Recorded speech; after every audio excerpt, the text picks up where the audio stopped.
अस्सलामुअलैकुम। ऐसे science academy में आज हम फिर दूसरा वीडियो मजमून रियाजी का लेकर आए हैं। तो रियाजी का पहला हिस्सा है और छठी जमात से शुरू, और पहला चैप्टर है इल्म हिंसा के बुनियादी तसव्वुरात। इल्म हिंसा यानी ज्योमेट्री। तो यहाँ पर बुनियादी तसव्वुरात क्या है? इल्म हिंसा के नुक्ता, क़िता ख़त, शुआ, ख़त और आगे और हम पढ़ते जाएंगे। तो अभी ये पहले चैप्टर में नुक्ता है, क़िता ख़त है और ख़त है, इसके बारे में मालूमात हासिल करना है। तो यहाँ पे आपको रंगोली बनाई हुई देख रहे हैं आप रंगोली। अब रंगोली कैसी बनाते मालूम है आपको? तो बराबर समझो कागज़ के ऊपर बराबर फासले पर यहाँ पे नुक़ात बनाए हुए हैं और उसमें कुछ शक्लें हैं मुरब्बा, मुस्ततील और मुसल्लस की। तो यहाँ जो है आपस में आपको बहस करना है। सवालात है, 6 सवालात है। तो रंगोली मुकम्मल कीजिए। रंगोली मुकम्मल करने के बाद झैल में दिए हुए सवालों की मदद से जमात में आपस में बहस कीजिए। तो अभी जो है हमने पिछले 4-5 वीडियो हमने उर्दू मजमून के बनाए हुए हैं। अब ये सब जो वीडियोस बना रहे हैं आप लोग इसको ज़रूर देखिए और पसंद आए तो सब्सक्राइब कीजिए, लाइक कीजिए, शेयर कीजिए अपने अपने दोस्तों में। तो इससे जो है आपको फिर से रिपीट, यानी पहले आपके स्कूल में जो है ये हो चुका होगा, लेकिन दोबारा और ये वीडियो देखने से आपकी जो है इम्तिहान की तैयारी भी मुकम्मल होगी और आपके पेपर वगैरह अच्छे जाएंगे। तो ये रंगोली हमने यहाँ पे ये बनाई भी है, मुकम्मल है। और ये सवाल आते हैं, रंगोली बनाने के लिए सतह कैसी होनी चाहिए? यानी ऊपर नीचे नहीं होनी चाहिए, साफ़ होनी चाहिए, सतह हमवार होनी चाहिए। जैसे ये कागज़ की सतह है, हमवार है, थोड़ी भी समझो ऊपर नीचे नहीं है। तो उसके बाद रंगोली बनाने की शुरुआत कैसे की गई? नुक्ता बराबर फासले पर लिया गया और इस तरह से यहाँ पे 1 2 3 4 5 6 7 8 9 10 11 नुक़ात ऐसे चौड़ाई में है, फिर लंबाई में है। तो ये 11 नुक्तों की जो है रंगोली है। फिर रंगोली मुकम्मल करने के बाद आपने क्या किया? यहाँ पे 3 नुक्ते लेकर उनको आपस में पट्टी से मिलाया गया, तो ये मुरब्बा तैयार हो गया। और फिर यहाँ पे ये 5 नुक्तों से मिलाया गया तो ये मुस्ततील तैयार हो गया। और यहाँ पे जो है ये जो है मुसल्लिस 3 ज़िले वाला ये मुसल्लिस तैयार हो गया। ये मुरब्बा है, ये मुरब्बा है। अब देखिए, और यहाँ पे क्या स्कूटर या हाथी की पीठ पर ये जो है क़िता ख़त है, ये 4 लकीरों को मिलाया गया, 4 या 5 लकीरों को मिलाया गया सीधी लकीर में। तो अब ये देखिए, ये क्या स्कूटर या हाथी की पीठ पर रंगोली बनाई जा सकती है? तो आप अगर सामने होते तो जवाब देते कि नहीं। क्यों? क्योंकि वो उनकी हमवार सतह नहीं है और उनकी उसमें मतलब शक्ल अलग अलग है और हमवार सतह नहीं है, इसलिए जो है हम स्कूटर या हाथी की पीठ पर रंगोली नहीं बना सकते। कागज़ पर रंगोली बनाते वक्त निशानात किस चीज़ से बनाते हैं? पेंसिल की नोक से या पेन की नोक से निशानात बनाते हैं। तो अब यहाँ पे थोड़ा हम इसको देखेंगे कि रंगोली जो है किस तरह से बनाते हैं और उसके निशानात को किस तरह से मिलाते हैं। स्टार्ट। अब ये देखिए कि रंगोली बनाना है तो ये मुसत्तर सतह बोर्ड की है, उसके ऊपर ये पेंसिल या कलम की नोक से जो है आपने इस तरह से निशानात बनाना है।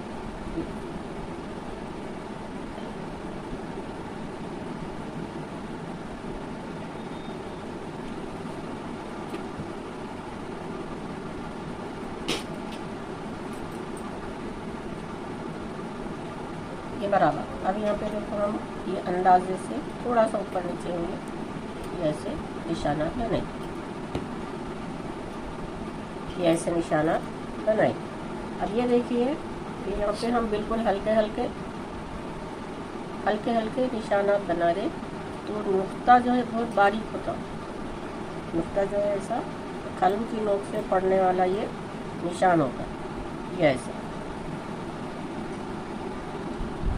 ये बराबर फासले पे ये ऐसे हमने रंगोली आपने देखे भी होंगे। और ये जो है आपका इस तरह से। और आपने घर बनाने वगैरह का भी जो है क्लास में अगर पढ़ने से आपकी तबीयत बेजार हो गई तो ऐसे आप लोग कापी के ऊपर बराबर फासले पर नुक्ते बनाते हैं और घर बनाने वगैरह का भी खेल खेलते हैं। तो ये उसको कहते हैं रंगोली। अब इसके ऊपर हम इन नुकात को मिला के मुख्तलिफ शक्लें बनाएंगे, मुरब्बा, मुस्ततील, या इस तरह से, या ऐसा, और या ऐसा आगे बढ़ाएंगे। इस तरह ये रंगोली बनाने की शुरुआत हुई ये, और उसको जो है हम ऐसा, इसको ऐसा मिलाएंगे। जैसा ये 2 नुक्तों को, ये 3 नुक्तों को मिलाएं,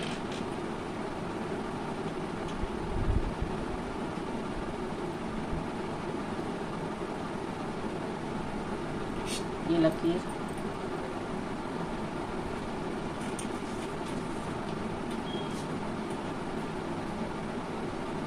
ये 3 नुक्तों को मिलाएं,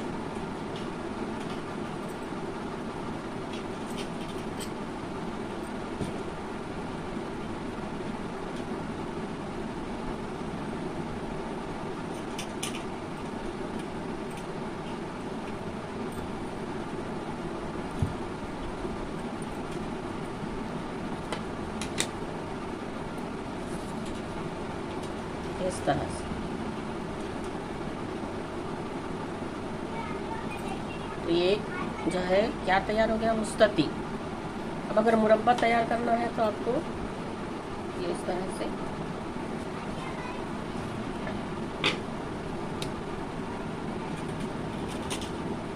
दो हाथ से ऐसा मिलाएंगे, ये 4 जिले वाला बराबर फासले वाला ये मुरब्बा तैयार हो जाएगा। इस तरह रंगोली में मुख्तलिफ शक्लें जो है बनाई जाती, डिज़ाइन बनाया जाता है। और 3 नुक्ते से हम ऐसा क्या बना सकते हैं, मुसल्लिस, ये इस तरह से।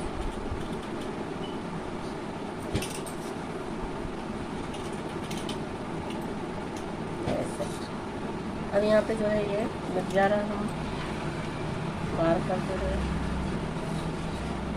मार करके स्याही जो है और मिनट में ये बोर्ड साफ करेंगे। अब यहाँ पे नुक्ते भी जो है इससे हम बनाएंगे ये इस तरह से, ये यहाँ पे 3 शक्लें जो है बनाए हुए हैं। जैसे किताब में भी जो है हमने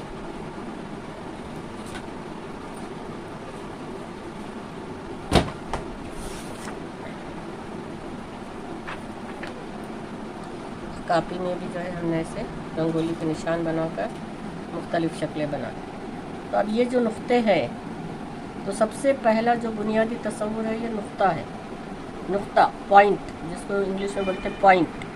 तो ये पॉइंट, ये यहाँ पे 3 पॉइंट बताए हुए हैं। वो 3 पॉइंट के करीब जो है अंग्रेज़ी हुरूफ कैपिटल में लिखे हुए हैं। तो ये जो करीब लिखे हुए हुरूफ से जो है ये नुक्ते का नाम दिया जाता। यहाँ पे नुक्ता P, नुक्ता T, नुक्ता A, जैसे ये नुक्ता P, नुक्ता A, नुक्ता T, जैसे हमारे नाम रखे जाते, उसी तरह कैपिटल हुरूफ से जो है नुक्ते के नाम रखे जाते। कैपिटल हुरूफ से जो है नुक्ते के नाम रखे जाते, जैसा ये नुक्ता, नुक्ता P, और एक नुक्ता लिए नुक्ता T, और एक नुक्ता लिए नुक्ता Q। इस तरह से नुक्ते के नाम दिए जाते। अब नुक्ते को किस तरह बताया जाता है, नुक्ते को छोटे से निशान से दिखाया जाता, बिल्कुल छोटा निशान जिसकी ना लंबाई है, ना चौड़ाई है, ना गहराई है, ना ऊंचाई है, इस तरह से। और इसके करीब जो है आप अंग्रेज़ी कैपिटल हुरूफ लिखेंगे और उसको बताएंगे, उसका नाम देंगे। तो ये नुक्ता E। तो समझ में आया कि कलम या नोकदार पेंसिल से कागज़ पर छोटा सा निशान बनाया जाता है। रंगोली के निशानात भी नुक्ते के मज़हर है, यानी नुक्ते के निशान है।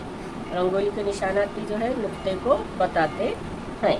तो सबसे पहला जो है बुनियादी तस्वुर ज्योमेट्री में क्या है, नुक्ता है। क्या है, नुक्ता।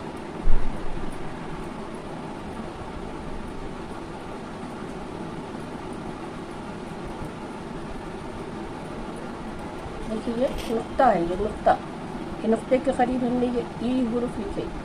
तो ये इसकी तारीफ क्या हो गई, कलम की नोक से, कलम की नोक से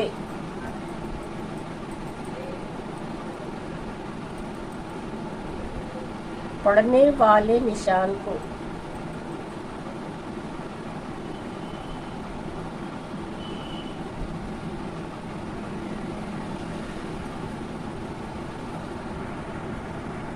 क्या कहते हैं? नुक्ता कहते हैं।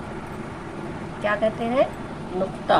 नुक्ता नुक्ता कहते हैं।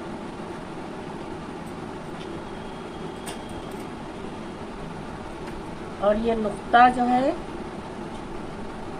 किस तरह, ये है नुक्ता और इसके करीब लिखे हुए बोर्ड से जो है नुक्ता का नाम दिया जाता है। जैसे नुक्ता ई, मैंने ऊपर बताया हुआ है नुक्ता ई, नुक्ता ई, इस तरह से। या नहीं तो आप इसको इधर से बाएं तरफ से नुक्ता ई, इस तरह से भी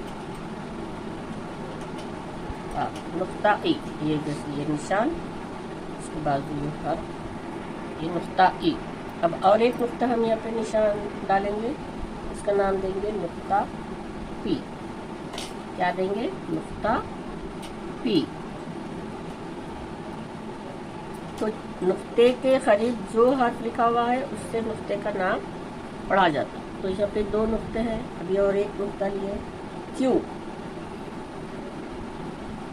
इसको नाम दिया हमने नुक्ता क्यू। नुक्ता क्यू। तो ये कलम की नोक से पढ़ने वाले निशान को नुक्ता कहते हैं। नुक्ता कहते हैं। और रंगोली के निशानात भी जो है नुक्ते के मजहर है।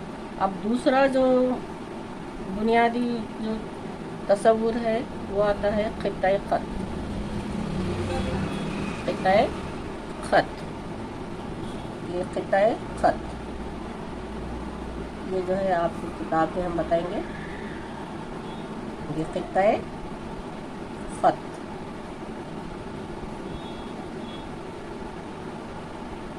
अब ये खित्ता-ए खत किसको कहते हैं? जैसे ये दो नुकात है, ये है ए और ये है बी।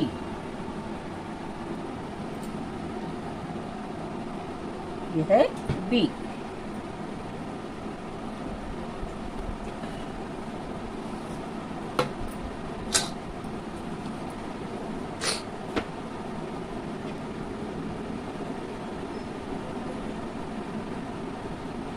ये दोनों नुकात को ऐसा पट्टी से मिलाया गया, तो ये इसका नाम, शक्ल का नाम क्या होगा? खित्ता-ए खत ए बी। खित्ता-ए खत ए बी। अब देखो ये दोनों जो है इख्तितामी नुकात है। अब ये इतने ही रहने वाले, ये आगे बढ़ने वाले हैं क्या? नहीं। ये हो गया खित्ता-ए खत ए बी। तो खित्ते के माने टुकड़ा होते, लेकिन आप अगर थोड़ा सा तस्वुर करें तो हम इसको आगे बढ़ा सकते। ये खित्ता-ए खत ए बी को जो है हम आगे बढ़ा सकते। जैसा ये खित्ता-ए खत ए और ये बी।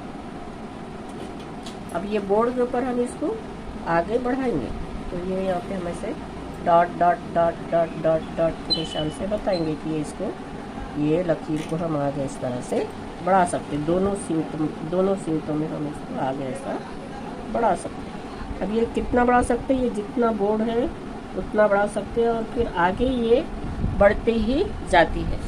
तो ये इस तरह की शक्ल को क्या कहते हैं, ये हमको आगे मालूम करना है। तो ये क्या हो गया? ये खित्ता-ए खत को हम आगे इस तरह से बढ़ा सकते हैं। तो ये बोर्ड पे हो गया, कागज़ पे हो गया। अब मैदान पे भी गए तो क्या होगा? हम कितना बढ़ाएंगे? जितना मैदान होगा उतना हम उसको बढ़ा सकते हैं।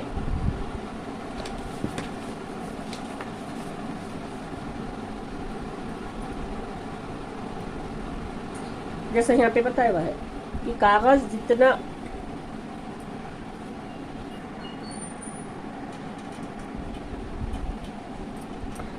तो अब कागज़ पर ए और बी दो नुकात लीजिए। कागज़ पर ए और बी ये दो नुकात लीजिए, नाप पट्टी की मदद से मिलाए। अभी हमने बोर्ड पे आपको बताया फिर हमें ए बी की एक सीधी लकीर मिलती। क्या ये लकीर बी की जानिब आगे बढ़ाई जा सकती है? क्या ए की जानिब आगे बढ़ाई जा सकती है? कितनी बढ़ाई जा सकती है? तो यहाँ पे बताए हुआ है। अब ये जितनी कागज़ रहेंगी उतनी आपको बढ़ाई जा सकती है, यानी कागज़ जितना बड़ा हो ये उतनी ही दोनों सिमतों में बढ़ाई जा सकती है। कागज़ बहुत बड़ा हो तब वो बहुत बड़ी बनाई जा सकती है। मैदान पर कितनी बड़ी लकीर बनाई जा सकती है? जितना मैदान बड़ा हो उतनी बड़ी लकीर बनाई जा सकती है। अब यहाँ पे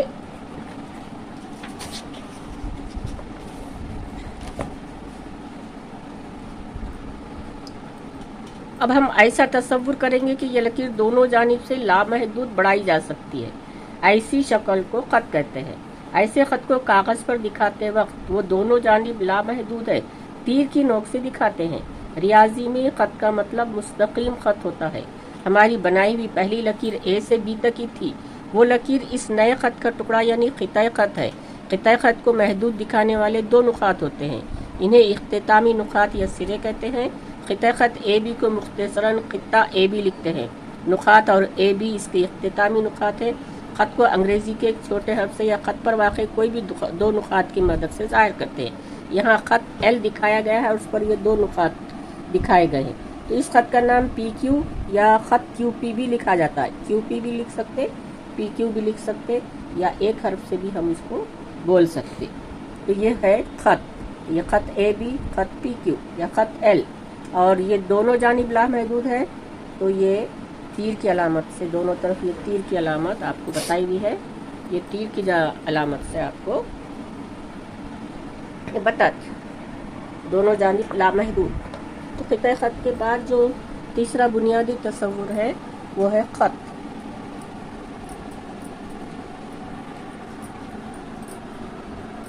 वो है ख़त।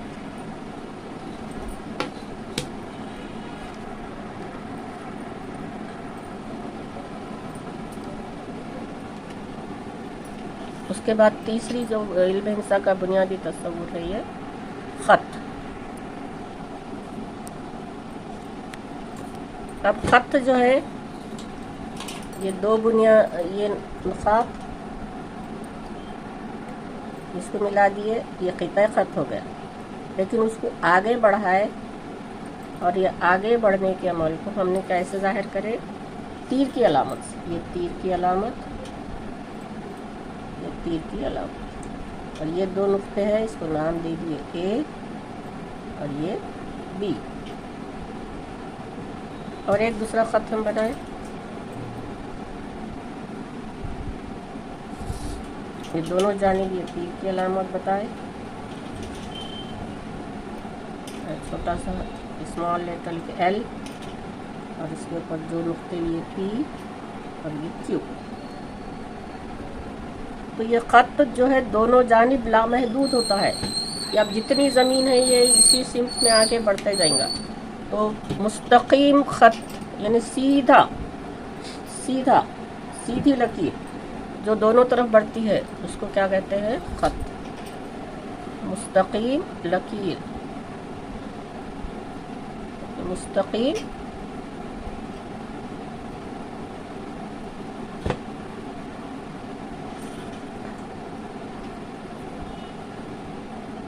लकीर जो दो जानिब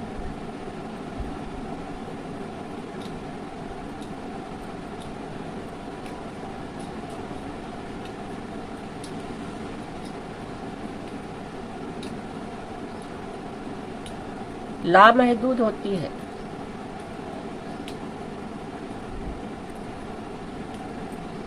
लामहदूद होती है, उस शक्ल को क्या कहते हैं? ख़त। और ख़त पर वाक़ई किसी दो नुकात से ये ख़त का नाम देते हैं। ये ख़त ए बी, ये ख़त पी क्यू।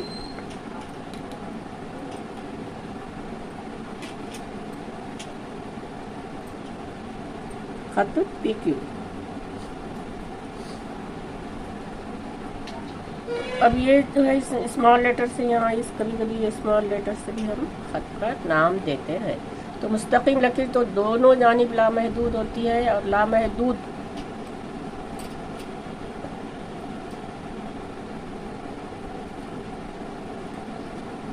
बताने के लिए हम कै की अलामत का इस्तेमाल करते हैं? तीर की अलामत।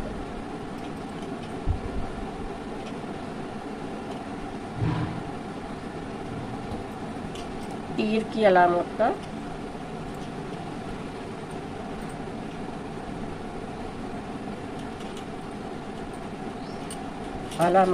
इस्तेमाल करते हैं।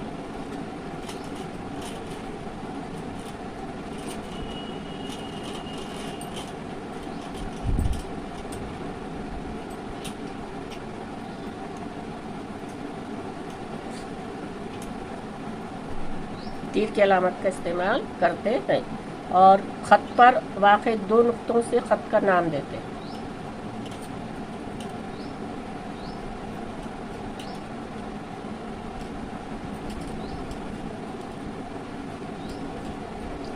दो नुकात से ख़त का नाम देते हैं। अब यहाँ देखो बच्चों, हम जो बोल रहे वो लिख रहे। उर्दू में आपको हमने समझाए थे कि आपने इमला भी लिखना है, और इसके लिए जो है हरफ की आवाज़ जो 12 है उसकी प्रैक्टिस करना है। 36 सफ़े बराबर ज़बानी लिख के इस तरह से आपको लिखने आता है। अब यहाँ बाजू की शक्ल में जो है दो ख़त बताए हुए हैं, ख़त AB और ये ख़त PQ, और कभी कभी ये ख़त जो है एक हर्फ से भी पहचाना जाता है। तो और ख़त जो है हम दो तरफ से QPB, इसको ख़त QP भी हम पढ़ सकते, ख़त QP भी पढ़ सकते हैं।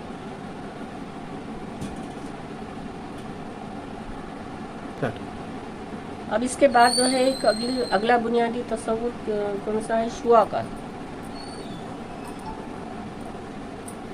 तो वो हम अगले वीडियो में देखेंगे, शुआ किसे कहते हैं। अभी जो है हमने क्या पढ़ा? नुक्ता, क़िता ख़त और ख़त। तो अब अगले वीडियो में हमने देखेंगे शुआ। तो नुक्ता किसे कहते हैं? फिर से एक बार हम रिपीट करेंगे। नुक्ता कलम की नोक से कागज़ की सतह पर पड़ने वाले छोटे से निशान को नुक्ता कहते हैं। नुक्ते के करीब जो हर्फ लिखा जाता है उसको नाम देते हैं, जैसा नुक्ता A। उसके बाद क़िता ख़त, दो नुकात के दरमियानी फासला, इसको कहते हैं क़िता ख़त AB इसको, और ये A और B पे इख्तितामी नुकात। और जब ये आगे बढ़ता है तो इस शक्ल को कहते हैं ख़त, और ख़त जब आगे बढ़ता है तो उसके सिरों को ये तीर की अलामत से ज़ाहिर करते, और इसके ऊपर वाक़े दो नुकात से जो है ख़त को नाम देते हैं। ख़त PQ, ख़त PQ, ये हमेशा बाएं तरफ लिखना। और क़िता ख़त AB, क़िता ख़त महदूद होता, ये इतना ही फासला, लेकिन ख़त का जो है कोई फासला मुकर्रर नहीं होता, लामहदूद होता। क़िता ख़त AB और ये नुक्ता A। ये तीन बुनियादी अशकाल हमने देखे, उसकी तारीफ़ देखे। उसके बाद हम शुआ बाद में लेंगे। अल्लाह हाफिज़। ये शुआ जो है हम बाद में देखेंगे। उसके बाद जो है आप हमारे चैनल को सब्सक्राइब कीजिए, ज़रूर लाइक कीजिए और शेयर, सब्सक्राइब कीजिए, लाइक कीजिए और शेयर कीजिए। अल्लाह हाफिज़। अस्सलाम वालेकुम।